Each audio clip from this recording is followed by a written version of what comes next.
నమస్కారం అందరికీ. So welcome to my series rise healing journey ఒక అడుగు సెకండ్ ఎపిసోడ్, అదే సెకండ్ సిరీస్కి. ఈరోజైతే నేను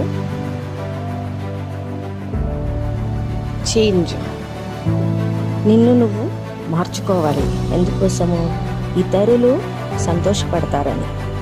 సో దాని గురించి మాట్లాడాలి. ఒక 2 minutes టాక్ అనమాట అనుకుంటున్నాను. సో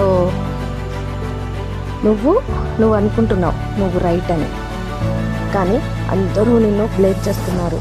నువ్వు రైట్ కాదు అని. నీకు అరవాలని ఉన్నది, గట్టిగా అరవాలని ఉన్నది. అసలు ఏంటిది? నేను రైట్ అని ఏడుస్తున్నావు, కానీ ఏడుస్తున్నావు, అరవాలని